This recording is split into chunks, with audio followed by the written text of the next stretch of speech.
তুমি চিরকালের জন্য আল্লাহর জান্নাতের নেয়ামত ভোগ করার সুসংবাদ নিয়ে দুনিয়া ত্যাগ করে আল্লাহর জান্নাতের দিকে অগ্রসর হও। আল্লাহ তুমি তাদের কাতারে আমাদেরকে শামিল করে দাও।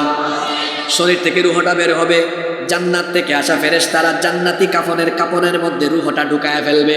তখন তার কাফনের কাপড় থেকে জান্নাতের খুশবু, জান্নাতের সুগন্ধি বের হতে থাকবে। যেতে যেতে প্রথম আসমানে যাবে। প্রথম আসমানের ফেরেশতারা বলবে, কারে নিয়ে আসলা, এত সুগন্ধি কেন? বলবে, হাদা ফুলান ইবনে ফুলান, এটা মাধবদী এলাকার অমুকের ছেলে অমুক। 5 ওয়াক্ত নামাজি ছিল, গুনাহ করতো না, পাপ করতো না, আল্লাহকে ভয় করে রসুলের দেখানো পথে জীবন যাপন করতো। ফেরেশতারা তাড়াতাড়ি দরজাটা খুলো, প্রথম আসমানের দরজাটা খুলে দেওয়া হবে। দ্বিতীয় আকাশে যাবে, দ্বিতীয় আকাশের দরজাও খুলে যাবে। এইভাবে করে 1 2 3 4 5 6 7 7 আকাশের দরজা খুলে যাবে। 7 আসমানের উপরে একটা জায়গা আছে, যেই জায়গার নাম হলো ইল্লিন, যেখানে নবী রাসূল, সালেহিন, নেককার এবং শহীদদের রূহটাকে সংরক্ষণ করা হয়। সেখান পর্যন্ত যখন যাওয়া হবে, ফেরেশতারা সাদর সম্ভাষণ জানিয়ে তখন বলবে, ইয়া আইয়াতুহান নাফসুল মুতমাইন্নাতুর রুজিই ইলা রাব্বিকি রাদিয়াতাম মারদিয়্যা ফাদখুলি ফি ইবাদি ওয়াদখুলি জান্নাতি। বলা হবে, হে প্রশান্ত আত্মা,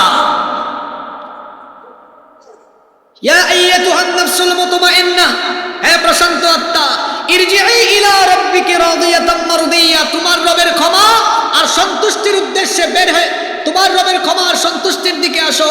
ফাদখুলি ফি ইবাদি ওয়াদখুলি জান্নাতি, আল্লাহর নেককার বান্দাদের সাথে আল্লাহর জান্নাতে শামিল হয়ে যাও। সুবহানাল্লাহ।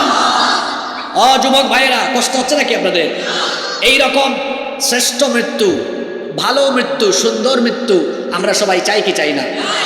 বাবারা, ভাইয়েরা, সবাই বলেন চাই কি চাই না? এরকম মৃত্যু চাইলে নামাজ ছেড়ে দেওয়া যাবে? জোরে বলতে হবে, নামাজ ছেড়ে দেওয়া যাবে? মাদকাসক্ত হওয়া যাবে? মোবাইল ইন্টারনেটের অপব্যবহার করা যাবে? আল্লাহর দিন বাদ দিয়ে যৌবন বয়সে অমুক তমুকের সামনে পিছনে চামচামি করে ঘুরে ঘুরে যৌবন নষ্ট করা যাবে? আমার দেশের যুবকরা তাদের এই যৌবনের সময়টাকে বিভিন্ন নেতা খেদাদের পিছনে গিয়ে ধ্বংস করে ফেলে। ও যুবক ভাইয়েরা, keep in your mind, youth is called golden season of human life. যৌবনকালকে মানুষের জীবনের স্বর্ণালী সময় বলা হয়। যৌবন হলো মানুষের জীবনের সবচাইতে গুরুত্বপূর্ণ সময়। এই সময়ে মানুষের শরীরে শক্তি থাকে কম না বেশি? এই জন্য যুবকদেরকে সবাই টার্গেট করে। আমার কথাগুলো মন দিয়ে শোনেন, আমিও তো আপনাদের মতো একজন যুবক। যুবক ভাইয়েরা, আপনাদেরকে অনেকে টার্গেট করে তার স্বার্থ হাসিলের জন্য আপনাদেরকে ব্যবহার করতে চায়। আপনার পকেটে 1500 টাকার নোট ঢুকিয়ে দিয়ে অথবা পদবীর লোভ দেখিয়ে আপনাকে সে ইউজ করে, ব্যবহার করে, তার সামনে পিছনে মোটরসাইকেল শোডাউন দিয়ে আপনাকে চামচার মতো ব্যবহার করায়। আমার যুবক ভাইয়েরা, গলার আওয়াজটা বাড়িয়ে বলেন তো, যৌবন যিনি দিয়েছেন তিনি কে? Keep in your mind, youth is not a gift given by your leader. যৌবন আপনার নেতার দেওয়া গিফট নয়, কিন্তু যেভাবে আপনি আপনার নেতা খেতার জন্য সামনে পিছনে শোডাউন করে চামচামি করে আপনি আপনার যৌবন নষ্ট করেন, আপনাকে দেখে তো আমার আফসোস লাগে। শীতকাল হলে কি হবে, কথা বললে একটু গরম লাগে, স্বাভাবিক। এই যে আমার শরীর থেকে ঘাম বেরোচ্ছে, আমাকে কেউ আব্বা ডাকলেও তার সামনে পিছনে নিয়ে চামচার মতো ব্যবহার করায় আমার 1 ফোঁটা ঘাম বসে নিতে পারবে না। কারণ হলো আমার শরীরের প্রতি ফোঁটা ঘাম মহামূল্যবান। আমার শরীরের শক্তি, সামর্থ্য, আমার যৌবন, আমার তারুণ্য, আমার জীবন, আমার রক্ত, এটা কারো চামচামি করার জন্য দেওয়া হয় নাই।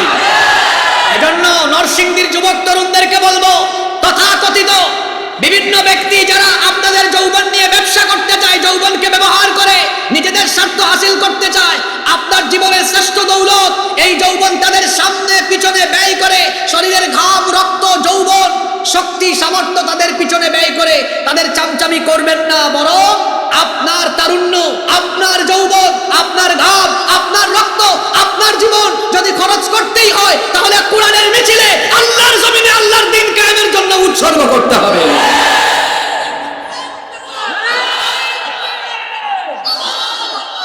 এজন্য যুবকদেরকে বলছি, ভাই আমার, be a prestigious person, you have to personality.